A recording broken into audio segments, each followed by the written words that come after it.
लोकसभा चुनाव 2024 के रुझानों में एनडीए को बहुमत मिल गया है। हालांकि इंडिया गठबंधन भी कड़ी टक्कर दे रहा है। क्या भाजपा की अगुवाई में एनडीए जीत की हैट्रिक लगाएगा?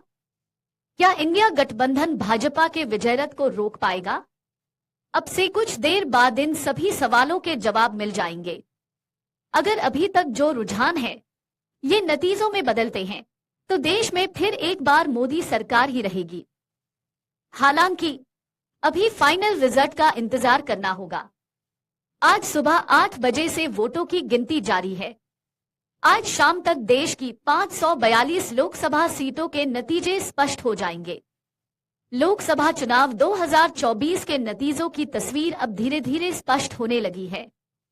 क्या भाजपा जीत की हैट्रिक लगा पाएगी या इंडिया गठबंधन एनडीए के विजयरथ को रोकने में कामयाब हो पाएगा? अब से कुछ देर बाद ही इन सवालों के जवाब मिल जाएंगे। अब तक लोकसभा चुनाव के जो रुझान आए हैं उसमें देश में फिर से मोदी सरकार के आसार नजर आने लगे हैं। अगर यही रुझान नतीजों में तब्दील होते हैं तो फिर भाजपा की ये हैट्रिक जीत होगी और पीएम मोदी तीसरी बार प्रधानमंत्री बनेंगे। इंडिया गठबंधन भी कड़ी टक्कर दे रहा है। एनडीए अभी 289 सीटों पर आगे है, जबकि इंडिया गठबंधन भी 233 सीटों पर आगे है। रुझानों से ये दिख रहा है कि भाजपा का 400 पार का सपना पूरा नहीं हो पाएगा।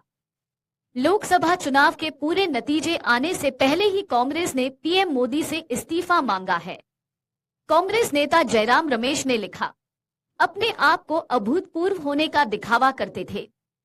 अब साबित हो गया है कि निवर्तमान प्रधानमंत्री भूतपूर्व होने वाले हैं। नैतिक जिम्मेदारी ले और इस्तीफा दे, यही इस चुनाव का संदेश है। चुनाव आयोग के लेटेस्ट डेटा के मुताबिक भाजपा अब भी बहुमत से काफी दूर है। भारतीय जनता पार्टी अभी 241 सीटों पर लीड कर रही है, जबकि कांग्रेस 96 सीटों पर आगे है। वहीं अखिलेश की समाजवादी पार्टी यूपी में 34 सीटों पर आगे चल रही है। ममता बनर्जी की टीएमसी बंगाल में 31 सीटों पर आगे है।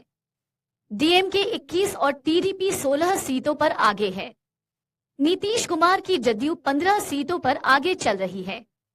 दरअसल 19 अप्रैल को पहले चरण की वोटिंग हुई थी और 1 जून को आखिरी यानी 7वें चरण की वोटिंग हुई। 45 दिनों तक चले लोकतंत्र के महापर्व में आज पता चल जाएगा कि देश में किसकी सरकार बनेगी।